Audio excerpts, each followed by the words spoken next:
Welcome to the YD Red Sox pregame show here at Red Wilson Field. I'm Anthony Santaniello, joined alongside Mark Boyle. YD coming off a Game 1 victory against the Brewster Whitecaps 3-2 in Game 1 of the East Division Finals. Mark, just a all-around good team performance from the Red Sox. Timely hitting in the 8th inning really got the Red Sox started late in the game. And the pitching throughout the game was also instrumental, but that 8th inning is where the game turned. It's 1-0. And they go to the bullpen, bring out one of the top relievers in the league, and you hit him with back-to-back singles and a sacrifice fly. And all three of those produce runs, and then Hawken finishes the game. So there was some clutch hitting when you needed it. There was some terrific work out of the bullpen, and you get Game 1. And really the timely hitting in the 8th inning that I touched on there.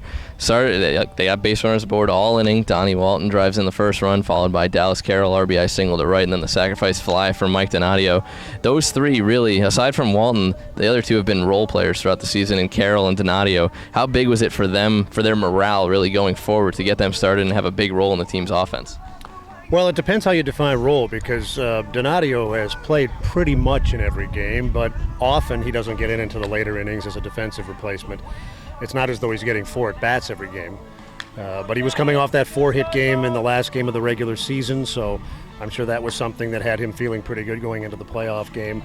And as far as the others are concerned, Walton, of course, has been consistent and excellent all season long. And it's hard to know, Anthony, what really gets a player going or what gets him going in the other direction. Baseball is such a game of failure, and it's so hard to deal with. So it's hard to know what gets certain guys going or motivated or on the right track after they've struggled. But the bottom line is that all three of those guys came through at the right time. And newcomer to the team, Tyler Houston, with a 4-hit game yesterday for the YD Red Sox. Got the start in the number 2 hole, played right field. Very big performance from him, and it really, we talked to him after the game, didn't seem like he had any sort of adjustment changes coming to the Cape League from the Hamptons League. Well, in that regard, he may be at an advantage coming in at the last minute. He doesn't have time to make adjustments. They throw him right in there. He gets 2 at-bats on Saturday in his first day on the Cape, and then he's in the starting lineup for his first playoff game. So he's kind of learning on the fly. He doesn't have time to sit around and try to figure out, how do I do this, how do I do that? So I assume he just goes back to his tried and true strategies and tactics, the things that have worked for him at Butler and before that at the high school level and in his league earlier this summer, and it's worked for him so far here, so he's been a welcome addition. Now let's focus on one of the key plays of the game. 8th inning, Brewster's down 3-1 after YD puts up 3 in the top half of the inning. Second and third, 1 out, single to left field, scores a 1 run from third easily. The second runner coming around third, gets the go sign from the third base coach, ends up being stopped midway through, gets tagged out in a pickle down the third baseline. Would you say that play was probably the biggest play of the game yesterday?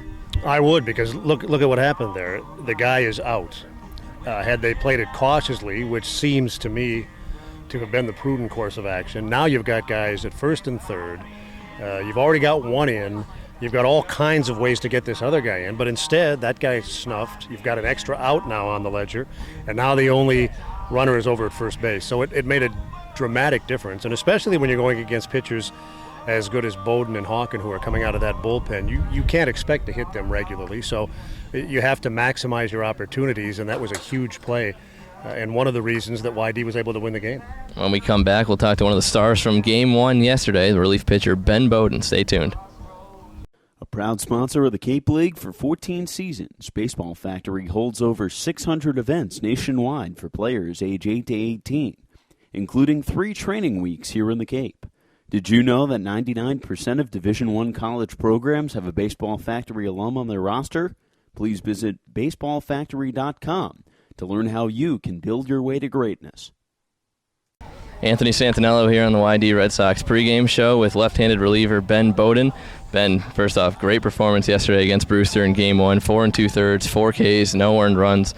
Have you changed your approach at all since you first got here to now where you're in the playoffs and you're one of the most dependent pitchers on the team? No, I haven't really changed anything. Just trying to throw strikes, make my pitches. Nothing really changes when you go out there, whether you're starting or relieving or anything like that. I'm just trying to, get my team back in the dugout as soon as I can, and that's about it.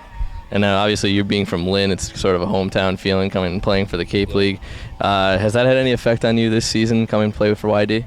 No, really no effect, other than it's cool that my parents get to come around and watch the games. But it's just cool that I get to see a little more people from home than I would at school. But it's not like anything different. Just baseball, I guess.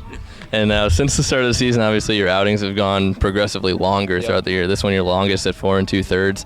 Does that change how you feel with your shoulder or anything? Does it affect how you go out there and pitch to certain batters?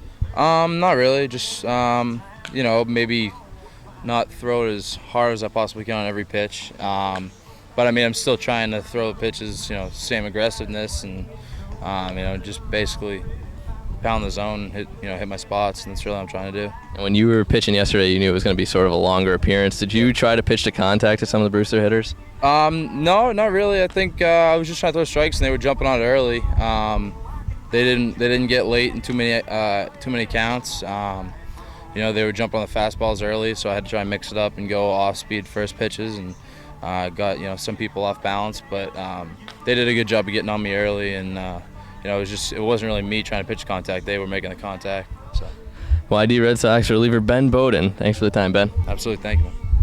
Cape Cod Healthcare is the leading provider of healthcare services for residents and visitors of Cape Cod and includes 2 acute care hospitals and more than 450 physicians. For more information, please visit capecodhealth.org.